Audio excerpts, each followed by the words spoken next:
Tolong, sakit. Cariin badan saya.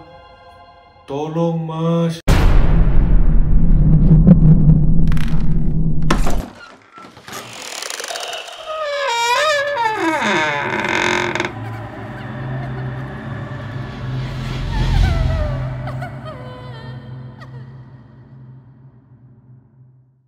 Selamat datang di Lucky Channel 99 bersama saya di sini di episode kisah pendakian. Kita kembali lagi di bioskop studio yang awal karena yang sebelumnya sangat tidak worth it. Jadi di kesempatan video kali ini saya akan membawakan kisah mistis pendakian dari salah satu pendaki. Sebut saja namanya Mas Rizky. Dia pendaki ulung, dia mempunyai banyak pengalaman pendakian dan juga pengalaman mistis. Namun menurut dia, pendakian yang kali ini sangat berbeda dan sangat mistis. Pengalaman ini dialami ketika dia mendaki ke Gunung Salak, yang mana sebelumnya dia juga pernah mendaki ke Gunung Salak. Artinya di pengalaman kedua ini dia mengalami hal-hal mistis yang sangat tidak masuk akal. Sebelum kita lanjut ke ceritanya, alangkah baiknya untuk kalian support channel ini dengan cara subscribe, like, dan komen. Karena untuk menuju ke 1000 subscriber hanya tinggal 5 bulan. Dan jika subscriber ini tembus sebelum tahun 2023, kita akan merayakan dengan menaiki Gunung Argopuro atau Raung untuk perayaan 1000 subscriber. Oke, langsung saja kita kembali ke ceritanya. 3 bulan yang lalu, Rizky diajak untuk naik ke Gunung Salak, tepatnya tanggal 20 jatuh tempo di hari Sabtu. Mereka merencanakan untuk naik ke Gunung Salak via Cimelati. Dan di hari Jumatnya, H-1 mereka sudah siap, sudah prepare semua peralatannya.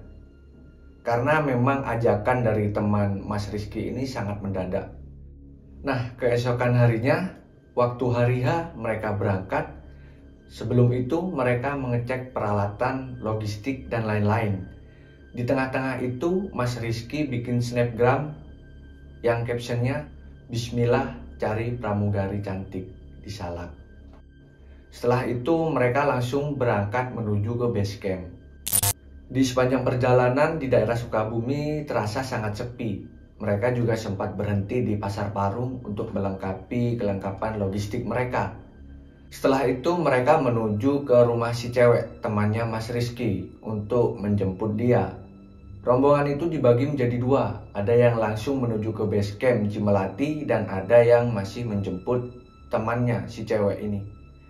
Singkat cerita, mereka sudah sampai di base camp sekitar jam 2. Karena sudah larut dan mereka capek di tengah perjalanan yang panjang, akhirnya mereka memutuskan untuk beristirahat untuk persiapan trekking besok.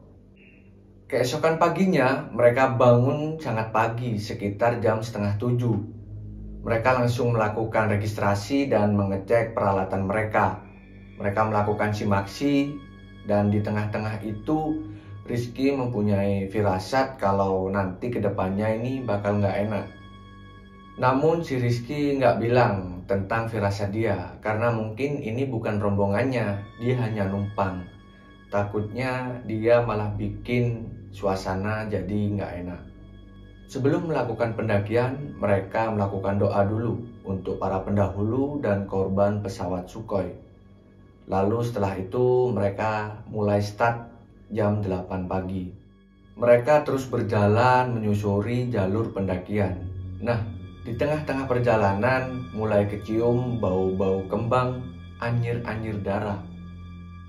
Dan ternyata di depan si cewek temannya Rizky sedang PMS atau datang bulan. Mereka terus melanjutkan perjalanan dengan posisi si Rizky memimpin di depan, ditemani oleh si Boy dan satu kameramen lagi. Ketika mereka asik ngobrol dan jalan santai, tiba-tiba si Boy mendengar suara gamelan, yang mana posisi si Boy ada di tengah, Rizky di depan, dan kameramen di belakang.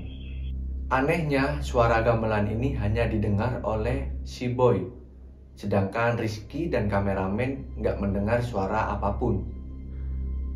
Ki, lu dengar suara nggak? Hah? Suara? Iya, suara gamelan. Apaan sih Boy? Gak usah aneh-aneh, terus jalan aja. Mereka menghiraukan suara itu dan terus lanjut untuk berjalan. Sampai akhirnya mereka sampai di pos 2 pukul 10 pagi. Mereka beristirahat, mereka tidur-tiduran, santai sambil menunggu rombongan yang ada di belakang.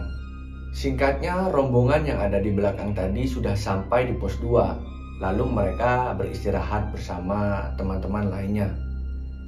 Tidak lama dari itu, si Rizky memutuskan untuk lanjut perjalanan menuju ke pos 3. Karena mungkin terlalu lama menunggu rombongan yang ada di belakang tadi. Akhirnya Rizky, Boy, dan kameramen ini memutuskan untuk melanjutkan perjalanan bertiga menuju ke pos 3. Yang mana jarak antara pos 2 dan pos 3 tidak terlalu jauh. Rizky, Boy, dan kameramen sampai di pos 3 jam 12 siang. Lalu mereka langsung ngediriin tenda karena memang niat awal mereka ngecamp di pos 3. Kebetulan juga itu dekat dengan mata air. Setelah tenda berdiri, mereka langsung beristirahat lagi sambil menunggu rombongan yang ada di belakang yang sedang istirahat di pos 2 tadi. Nah, sambil menunggu rombongan di belakang, si Boy berinisiatif untuk tidur karena mungkin kecapean. Ki, kalau mau berangkat summit, bangunin gua ya. Iya, lu istirahat aja deh, ntar kalau berangkat gua bangunin. Singkatnya, rombongan yang di belakang tadi sudah sampai di pos 3. Mereka beristirahat sejenak dan menaruh barang-barang mereka ke dalam tenda dan membawa logistik secukupnya untuk summit hari itu juga. Setelah itu mereka langsung siap-siap dan si Boy dibangunin untuk persiapan melanjutkan perjalanan summit ke puncak Gunung Salak. Tidak lupa sebelum mereka berangkat, mereka berdoa dulu agar keamanan mereka terjaga dan terjamin. Cuaca hari itu sangat cerah ketika mereka berangkat dari pos 3. Anehnya di tengah-tengah perjalanan, kabut mulai menutupi jalur pendakian. Hingga masing-masing dari mereka jarak pandangnya terhalangi oleh kabut-kabut itu. Di sini keanehan satu persatu mulai muncul, yang mana dialami oleh si cewek yang sedang PMS ini. Seperti dia sering ngelihat pramugari dan dia ngerasa kalau banyak mata yang sedang memantau perjalanan mereka. Mereka terus melanjutkan perjalanan dengan keadaan yang kabutnya masih tebal dan posisinya jarak antara Rizky dan rombongan yang di belakang itu lumayan jauh. Ngelihat itu, Rizky memutuskan untuk beristirahat sejenak sambil menunggu rombongan yang di belakang, termasuk si cewek yang PMS ini. Gak lama dari itu, rombongan yang di belakang datang dan duduk istirahat di sebelah Rizky. Karena Rizky menunggu terlalu lama, akhirnya Rizky memutuskan untuk melanjutkan sendirian menuju ke pos 4. Rizky sampai di pos 4 jam 2 siang. Lalu dia menunggu rombongan yang di belakang tadi. Nah, di pos 4 ini Rizky cukup lumayan lama menunggu mereka, sekitar 1,5 jam. Akhirnya setelah lama menunggu, mereka sampai di pos 4. Anehnya, keadaan si cewek ini kedua tangannya dipegangin oleh teman-temannya dan matanya melotot, mukanya memerah. Tangannya nunjukin gelagat-gelagat kesurupan. Ngelihat itu, Rizky langsung menyuruh cewek itu untuk duduk dan memberikan minuman agar cewek itu sedikit ngerasa tenang. Itu diminum airnya. Si cewek ini hanya mengangguk dan mainin botol minuman itu. Ngelihat keadaan itu, Rizky menanyakan kembali kepada rombongannya, ini lanjut atau enggak? Karena kondisi dari salah satu temannya sudah tidak memungkinkan untuk melanjutkan pendakian ke puncak Gunung Salak. Ini mau lanjut atau enggak? Ya kalau mau lanjut, enggak apa-apa, tapi resikonya gede. kalau kita paksain buat muncak. Gak apa-apa deh, asal kita bareng, yang penting kita harus sampai puncak. Di situ Rizky bingung mau melanjutkan pergi ke puncak atau turun. Ngelihat kondisi si cewek ini sudah tidak memungkinkan lagi. Namun teman-temannya memaksakan untuk sampai ingin ke puncak Gunung Salak. Di tengah kebingungan dan keheningan mereka, si cewek ini ngelihat ke arah pohon besar yang ada di sudut kanan di pos 4. Karena Rizky tidak mau terjadi lebih parah dari ini, akhirnya Rizky mengalihkan perhatian si cewek itu dan ngomong, "Udah, hari ini gak ada yang muncak, kita semua turun. Ini bakal jadi remedial kita karena gua gak mau salah satu dari kita kenapa-napa." Akhirnya mereka semua nurut apa kata Rizky dan mereka langsung memutuskan untuk turun menuju ke pos 3. Di tengah perjalanan turun, bau kembang dan anyir-anyir darah ini makin pekat dari yang sebelumnya. Dan kali ini yang ngerasa dipantau banyak mata bukan hanya si cewek, bahkan si Rizky juga ngerasa kalau dia sedang dipantau oleh banyak mata. Posisi waktu itu yang lainnya udah di depan, cukup lumayan jauh. Sedangkan Rizky berada di belakang dengan cewek PMS ini. Dan tiba-tiba si cewek ini berhenti. Ada yang nangis? Gak ada, ayo lanjut jalan. Keadaan waktu itu langit mulai gelap, sekitar pukul 5:30, dengan posisi kabut yang makin pekat. Akhirnya mereka menyalakan headlamp untuk penerangan mereka. Ketika mereka melanjutkan perjalanan lagi, tiba-tiba si cewek ini terpeleset jatuh. Padahal trek ini nggak licin dan juga nggak bebatuan. "Ki, lu narik kaki gua ya?" Si Rizky kebingungan.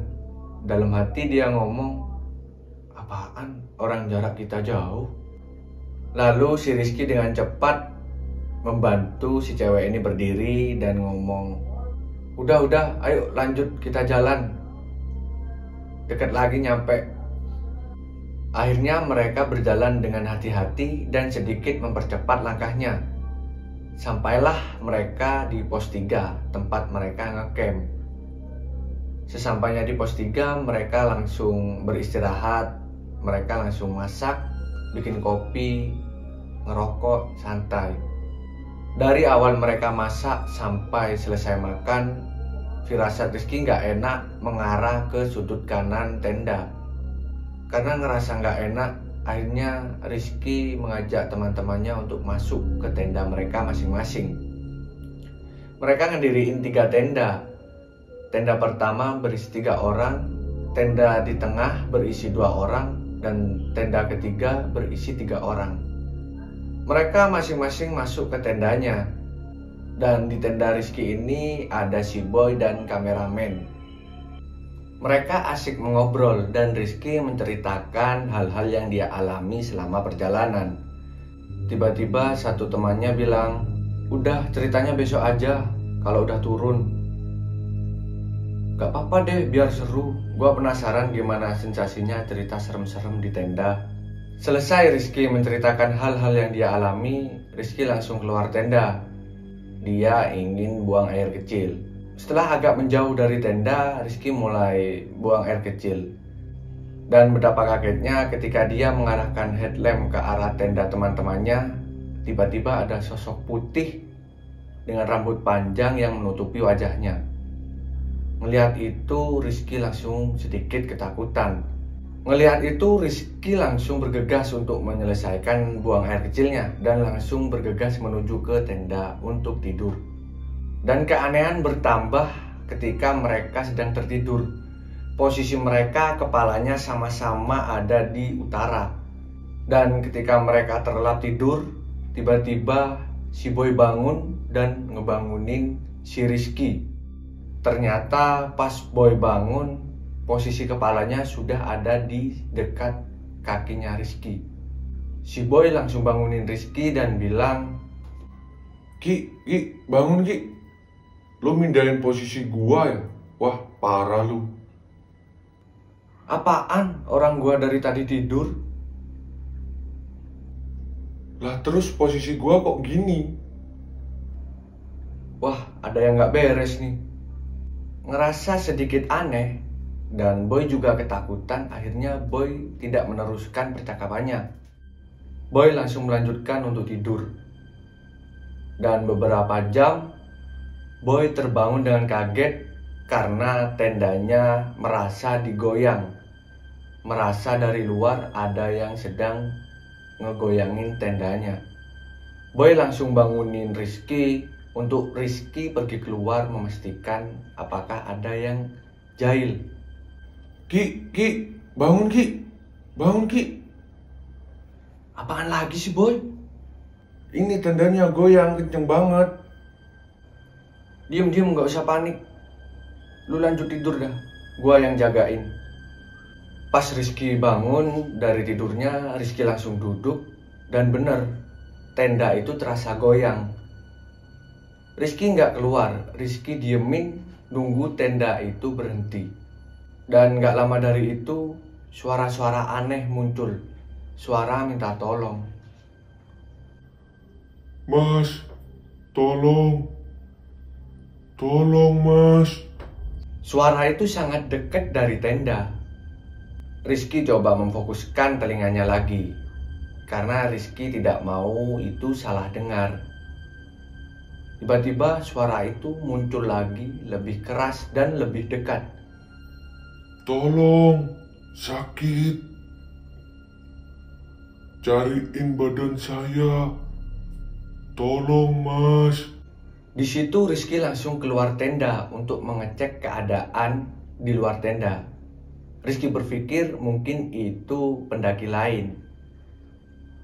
Dan ketika Rizky pergi keluar tenda, keadaan di luar sangat hening, sepi, dan tidak ada pendaki satupun yang di luar tenda. Melihat itu Rizky benar-benar ketakutan. Dia langsung masuk tenda, dia membaca doa, dan memaksakan dirinya untuk tertidur. Setelah setengah jam lamanya Rizky memaksakan untuk dia tertidur, tetap saja dia masih kepikiran dan ketakutan. Dan gak lama dari itu terdengar suara rame di sebelah tenda. Akhirnya Rizky memutuskan untuk pindah ke tenda sebelah dengan membangunkan si Boy untuk mengajak ke tenda sebelah. Sesampainya di tenda si cewek ini, si Rizky langsung menceritakan hal-hal yang dia alami barusan. Seperti tenda digoyang, posisi tidur Boy dipindahin, dan suara-suara aneh minta tolong. Ketika Rizky menceritakan itu, tiba-tiba ada suara bisikan kecil. Jangan diceritain di sini. Seketika itu mereka langsung hening dan terdiam. Si Rizky dan Boy langsung keluar dan pergi kembali ke tendanya. Si Rizky dan si Boy langsung berinisiatif untuk tidur dan memakai sleeping bag-nya. Ketika Rizky merebahkan badannya, tidak lama dari itu, tiba-tiba ada yang menarik sleeping bag-nya. Sontak Rizky langsung terbangun dari tidurnya dan melihat posisi teman-temannya masih tertidur pulas. Di situ Rizky makin ketakutan dan Rizky langsung memutuskan untuk memaksa matanya untuk terpejam dan untuk tertidur karena saking ketakutannya. Keesokan harinya mereka terbangun dan mereka masak, makan, ngopi, santai-santai, dan tidak ada yang membahas kejadian semalam, termasuk Rizky. Hingga sampai pukul 10, mereka memutuskan untuk turun. Mereka packing, mereka membersihkan alat-alat dan sampah mereka, dan mereka langsung turun menuju ke base camp. Di sepanjang perjalanan turun, Rizky kembali mencium bau kembang dan anyir-anyir darah. Tapi Rizky tidak menghiraukan itu. Rizky melanjutkan perjalanannya dengan teman-temannya untuk menuju ke base camp. Singkat cerita, mereka sampai ke base camp dengan selamat. dan mereka langsung menuju ke rumah mereka masing-masing. Keesokan harinya barulah si cewek ini yang sedang PMS berani bercerita ke Rizky kalau dia juga mengalami apa yang dialami Rizky, bahkan lebih parah. Ternyata si cewek PMS ini tidak bisa tidur semalaman waktu di pos 3. Dia juga merasa ada yang mengintainya, dan dia juga melihat ada sosok putih di luar dengan tangisan dan minta tolong yang keras. Tangisan dan minta tolong itu sama persis yang didengar oleh Rizky. Bahkan setelah turun dari Gunung Salak 3 hari berturut-turut, cewek PMS ini dimimpiin pramugari dan sosok putih tersebut. Ketika digali lebih dalam informasi oleh Rizky, ternyata om dari si cewek ini adalah kopilot dari pesawat Sukhoi yang jatuh di Gunung Salak. Mungkin itu alasan si cewek ini terus-terusan diganggu oleh penunggu, pendahulu atau korban Sukhoi di sana. Tapi untungnya mereka semua selamat meskipun pendakian gagal dan tidak sampai puncak. Itulah pengalaman mistis yang dialami oleh Mas Rizky ketika pendakian kedua kalinya ke Gunung Salak. Memang Gunung Salak ini terkenal oleh kemistisannya. Jadi tidak aneh kalau pendaki-pendaki yang turun dari sana mengalami kejadian mistis yang tidak masuk akal. Sekian cerita dari pengalaman mistis Mas Rizky. Dan untuk kalian yang mempunyai pengalaman mistis pendakian atau yang bersedia untuk menjadi narasumber di sini, langsung hubungi admin kami. Kami menerima dengan lapang dada. Dan jangan lupa untuk subscribe menuju ke 1000 subscriber, karena ketika sudah menyentuh 1000 subscriber, kita akan merayakan dengan mendaki ke Gunung Argopuro ataupun Gunung Raung. Ataupun kalian punya ide atau saran, kita harus mendaki ke gunung mana. Dan kalau sampai di 1000 subscriber sebelum tahun 2023, kita akan menuruti apa yang kalian sarankan. Terima kasih sudah menonton video ini, dan terima kasih sudah stay di channel ini. Sampai jumpa di next video.